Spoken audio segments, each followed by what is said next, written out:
السلام عليكم ورحمة الله وبركاته. ازيكم يا حبايب؟ عاملين ايه؟ يا رب كلكم تكونوا بخير. اول حاجة بحب ابتدي بيها في كل فيديوهاتي الصلاة على النبي، اللهم صل وسلم وبارك على سيدنا محمد عليه افضل الصلاة والسلام. النهاردة بقى هنعمل حاجة حلوة كده بسيطة ومبتاخدش وقت مننا كتير. هنعمل رز بلبن بس زي بتاع المحلات اللي هو بيدخل الفرن. اول حاجة جبت لتر لبن هنا عندي، وكنت سلقة رز زي نص كوباية رز كده. سلقتها لحد ما يعني سليق كامل، وسبت فيه شوية مية، وبعد كده ضفته واللبن سخن كده. ضفت الرز بميته في قلب اللبن وقلبت شوية، وبعد كده ضفت السكر. انا حطيت 6 معالق سكر تموين عادي، ما يعني بيبقى حلو وجميل وبيسكر الحاجة.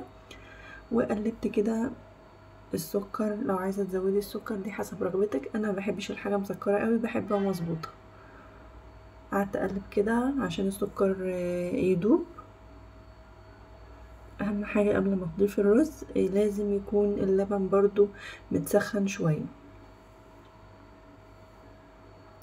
هفضل اقلب كده بقى عشان الرز ما يلزقش في ارضية الحلة من تحت ويشيط معايا. خلي بالك من النقطة دي، لازم تقعدي تقلبي عشان الرز ما يلزقش من تحت.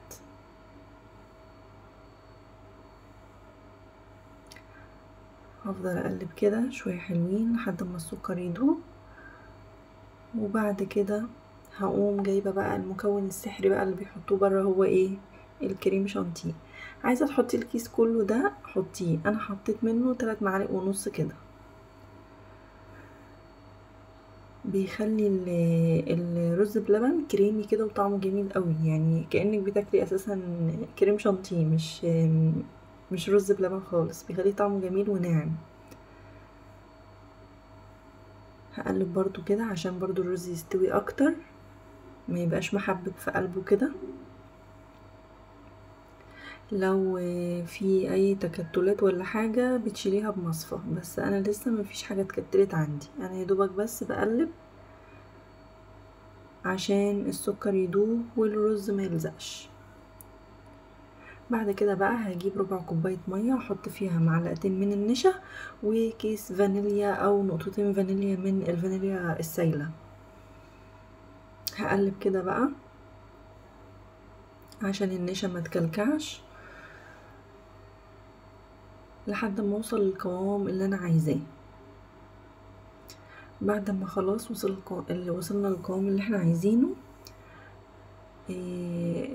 قدمته كده في الاطباق اللي هي الحرارية. عندك طواجن قدمي فيها، عندك اطباق من اللي هي بتبقى الفويل اللي بتتشرى جاهزة دي حطي فيها. المهم حاجة تدخل الفرن.